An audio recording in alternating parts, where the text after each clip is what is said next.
السلام علیکم ورحمۃ اللہ۔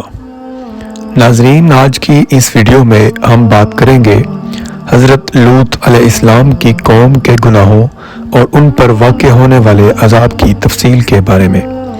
اسلامی انفارمیٹیو ویڈیوز میں ایک بار پھر سے خوش آمدید۔ ناظرین، حضرت لوط علیہ السلام سیدنا ابراہیم علیہ السلام کے بھتیجے تھے۔ حضرت لوط علیہ السلام کے والد کا نام حران تھا۔ اللہ تعالیٰ نے لوط علیہ السلام کا پورا قرآن پاک میں 27 مرتبہ ذکر کیا ہے۔ یہ ذکر 14 سورتوں میں متفرق مقامات پر آیا ہے۔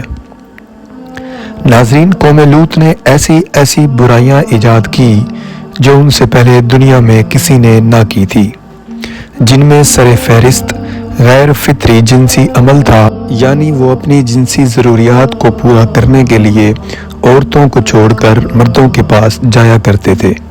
دو مرد آپس میں ہی جنسی عمل کر لیا کرتے تھے۔ یہ ایک نہایت سنگین گناہ ہے۔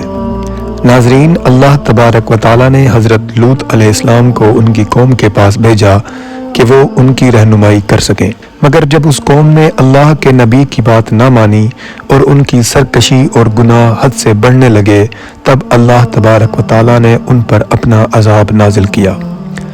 ناظرین، اس قوم کے لیے یہ ایک معمول کے مطابق رات کے بعد صبح ہوئی تھی۔ سب لوگ اپنے اپنے کاموں میں مشغول تھے۔ اچانک ہلکی سی گڑگڑاہٹ کی آواز پیدا ہونے لگی اور زمین ہلنے لگی۔ ایسا لگا جیسے زلزلہ آ گیا ہو۔ لوگ اس پراسرار آواز اور پھر زمین ہلنے کی وجہ سے گھبرا گئے تھے۔ لوگ گھبرا کر گھروں سے باہر نکل آئے تاکہ زلزلے کے نتیجے میں اگر مکانات گر جائیں تو وہ اپنی جان بچا سکیں۔ پھر گڑگڑاہٹ کی آواز اور زمین ہلنا رک گئی۔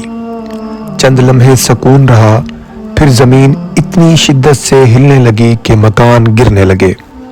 لیکن چونکہ پہلے جھٹکے کے بعد لوگ گھروں سے باہر نکل آئے تھے، اس لیے مکانات کے گرنے سے سب لوگ زخمی یا ہلاک ہونے سے بچ گئے۔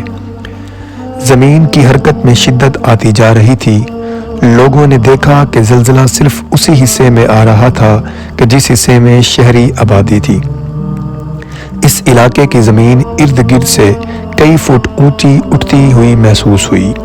یوں لگ رہا تھا کسی نے زمین کے اس حصے کو اپنے ہاتھوں سے اوپر اٹھا لیا ہو۔ شہر کے لوگ انتہائی خوفزدہ اور پریشان ہو چکے تھے۔ ایک بار پھر سے زمین کی گڑگڑاہٹ اور حرکت رک گئی۔ یوں لگا جیسے پورے کے پورے شہر کی زمین کو کسی نے ہاتھوں میں اٹھا رکھا ہے۔ پھر زمین کے اس ٹکڑے نے آسمان کی طرف پرواز شروع کر دی۔ کئی کلومیٹر کی بلندی پر پہنچ کر زمین کے اس ٹکڑے کو الٹا کر کے زمین کی طرف پوری قوت سے پٹخ دیا گیا۔ ایک زوردار دھماکے کے ساتھ پورے کا پورا شہر اپنی آبادی سمیت زمین کے ساتھ الٹا ٹکرا گیا اور سب کچھ ملیہ میٹ ہو گیا۔ شہر کی ساری آبادی چند سیکنڈوں میں پس کر رہ گئی۔ کچھ افراد زندہ بچ گئے تھے لیکن زخمی تھے۔ انہوں نے اپنی جان بچانی چاہی اور پھر آسمان سے پتھروں کی بارش شروع ہو گئی۔ ہر ایک پتھر پر ایک آدمی کا نام لکھا ہوتا تھا۔ جس آدمی کا نام جس پتھر پر لکھا ہوتا تھا وہی پتھر اس آدمی کو کچل دیتا تھا۔ چند منٹوں میں پورے کے پورے شہر میں صرف دھوئیں کے بادل باقی رہ گئے اور خاموشی چھا گئی۔ اس پورے شہر کو اللہ کے حکم سے حضرت جبرائیل علیہ السلام نے اپنے پر کے ذریعے اٹھا دیا تھا اور زمین پر پٹخ دیا تھا۔ ان میں جو لوگ حق پر تھے اور اللہ کا پیغام جو حضرت لوط علیہ السلام ان تک پہنچاتے تھے اس پر عمل کرتے تھے، وہ سب لوگ محفوظ مقامات پر پہنچ چکے تھے۔ اللہ ہم سب کو فحاشی اور حرام کاموں سے دور رکھے اور ہمیں گناہوں سے بچائے، آمین۔ ناظرین، امید ہے اسلامی انفارمیٹیو چینل کی یہ ویڈیو آپ حضرات کے لیے فائدہ مند ثابت ہوگی۔ ویڈیو پسند آئے تو اس کو لائک کرنا ہرگز نہ بھولیں اور چینل کو سبسکرائب بھی کر دیں۔ اللہ آپ کا حامی و ناصر ہو۔ والسلام، شکریہ۔